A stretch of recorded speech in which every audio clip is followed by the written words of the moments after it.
Hello students, welcome to Kartar education classes. बच्चों, आज हम डिस्कस करेंगे आपका 5th लेसन, जिसका नाम है वैश्वीकरण और भारतीय अर्थव्यवस्था। उसका ये फर्स्ट टॉपिक है अंतर्देशीय उत्पादन। अंतर्देशीय उत्पादन का क्या अर्थ है कि विश्व के देशों के बीच में उत्पादन किस प्रकार से होता है और किस तरह से इस उत्पादन का व्यापार किया जाता है। तो ये हम डिस्कस करेंगे। आपकी ही बुक है जिसका पेज नंबर 56 है, लेसन 5 है।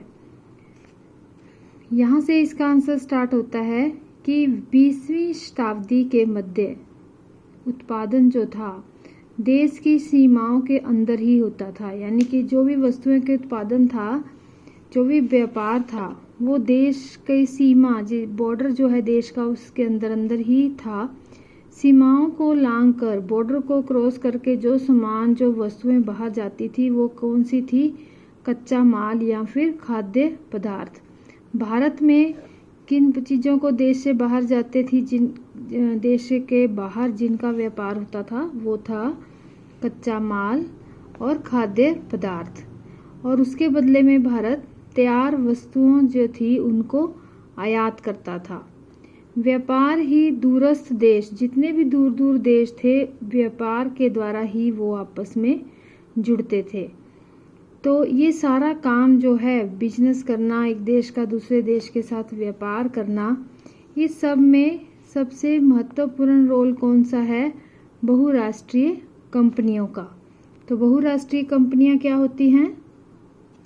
देखो, यहाँ शब्द से ही पता चलता है। बहुराष्ट्रीय मतलब बहुत सारे राष्ट्र, बहुत सारे देश।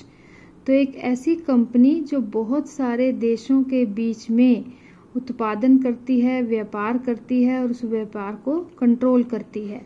तो बहुराष्ट्रीय कंपनी वह है जो एक से अधिक देशों में उत्पादन पर कंट्रोल करती है, नियंत्रण करती है और उसकी मालिक होती है, स्वामित्व रखती है उस पर। अंतर्राष्ट्रीय कंपनियां जो हैं, बहुराष्ट्रीय कंपनियां जो हैं, वो अलग अलग देशों में कार्यालय खोलती हैं, अपने दफ्तर खोलती हैं और कारखानों में वस्तुओं का उत्पादन करवाती हैं।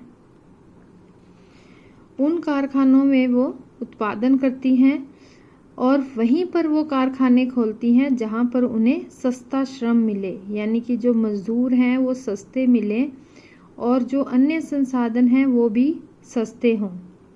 क्यों ऐसे करते हैं? ताकि जो वस्तुएं उत्पादन की जा रही हैं उन पर उनका खर्चा कम आए और उन वस्तुओं को बेचकर वो अधिक लाभ कमा सकें। तो ऐसी कंपनियों को क्या कहते हैं? बहुराष्ट्रीय कंपनियां।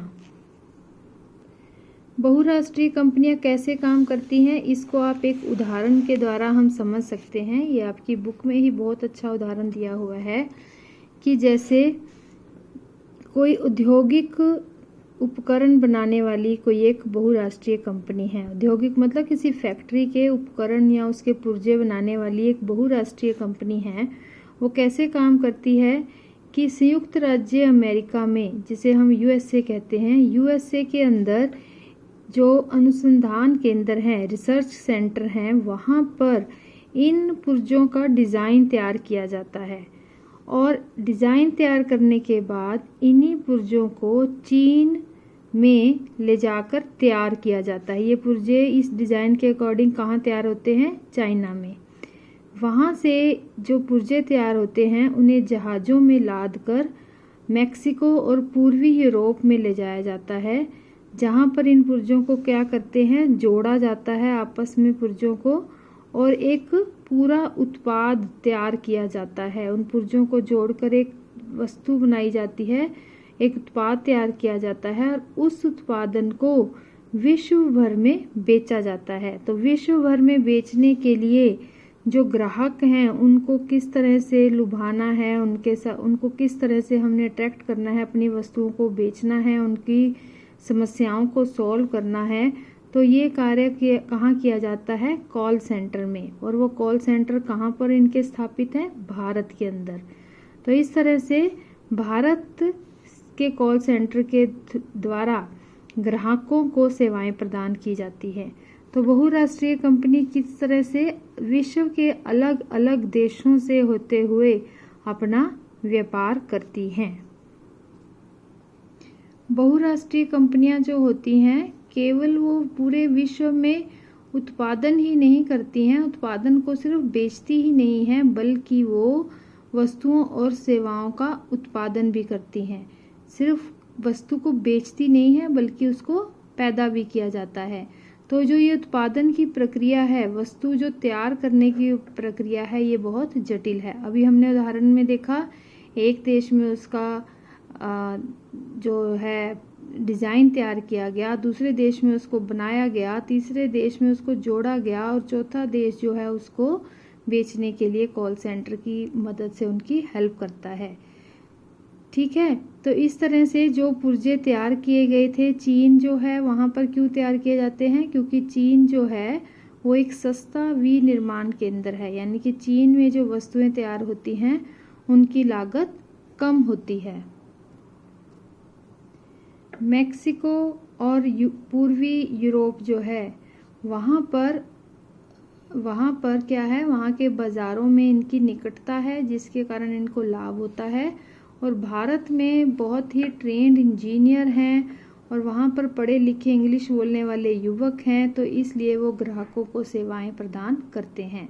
तो इस तरह से बहुराष्ट्रीय कंपनी जो है उसकी जो लागत है, लागत मतलब खर्चा, वस्तु तैयार करने का उसका जो खर्चा है उसमें 50 से 60% की उसको बचत हो जाती है। और इस प्रकार सीमाओं के पार, सीमा मतलब बॉर्डर के पार, बहुराष्ट्रीय उत्पादन प्रक्रिया के प्रसार में असीमित लाभ होता है। जो बहुराष्ट्रीय उत्पादन है, जो अलग अलग देशों के अंदर उत्पादन हो रहा है, उसको बहुत अधिक लाभ होता है। तो इसको हम शॉर्टकट में कैसे लिखेंगे? अंतर्देशीय उत्पादन मतलब विश्व के विभिन्न देशों के अंदर उत्पादन। 20वीं शताब्दी से पहले देश की सीमा के अंदर ही उत्पादन होता था और भारत की सीमा को क्रॉस अगर कोई वस्तु करती थी तो वो क्या था? सिर्फ कच्चा माल और खाद्य पदार्थ।